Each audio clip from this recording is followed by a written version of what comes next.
we return to a Chinese composer, the next piece, actually you'll hear a lot of similar kinds of influences in it because we're moving further east to the Qin Mountains, mountain range in the very far west of China, in Xinjiang province. And this is the perfect opportunity for Joe to talk a little bit about what he's been doing, what he's going to do, what he does. Thank you. Ladies and gentlemen, give a nice round of applause for Catherine and Qin Qian.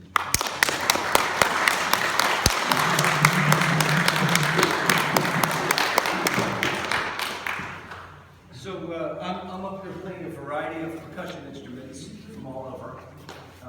My main instrument that I grew up playing, my grandparents came to Philadelphia from a country called Lebanon. So I grew up playing Middle Eastern and Arabic music. This drum that I'm playing, it's a pretty good fit with the erhu. I think it works really well. These are ancient instruments. This drum, as far as all of I've been playing this since I was 8 years old. So I've studied a lot about it as I've gotten older, and there's a saying in Arabic that this instrument is older than the chair that you're sitting in. So they're trying to give you a sense of how old this is. This at least goes back 4,000 to 5,000 years. Nowadays, these are particularly, we would say these are Egyptian, but I believe this drum may actually predate that, because civilization they're finding is older and older than archaeologists seem to think. But back in the ancient days, the Egyptians made this out of clay, and a fish skin would be the skin of choice.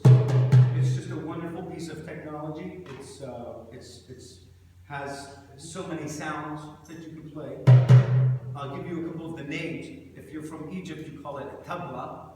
If you're from Lebanon, we call it darbeki. If you're from Persia, we call it dumbek.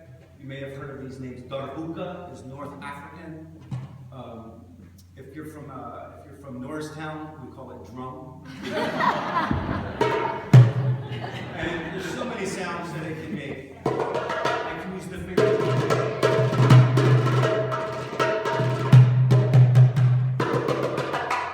You can change, it's very melodic. I can change the bass. I can do things like. So it's a very wonderful instrument. This is a larger version, and I don't want to talk too long, but this is one of my favorite instruments. This comes from South India, and this is called kanjira. And actually, this is a little larger than most, and most of these kanjiras have one pair of these on here. But this is a lizard skin. I've had this drum for a long time. My friend brought it for me from India. They don't make them out of the skin anymore, apparently, because the lizard is endangered. But this kind of drum, most drums, you tune your skin tight. This one you want it loose. You saw me, I was putting water on it, actually, to loosen it up. So, it's actually a little too loose right now. That's the drum. But this is a very expressive drum. It's a little too loose. It's too big, yeah. But it'll get better. But, and then a variety of other things. These are goat toes.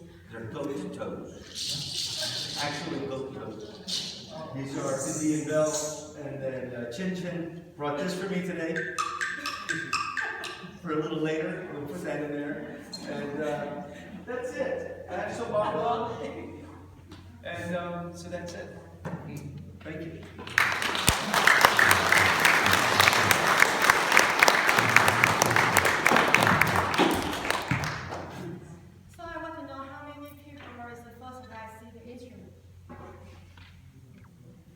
Translation, how many people was the first time they saw this instrument? Yeah. Oh, okay, good.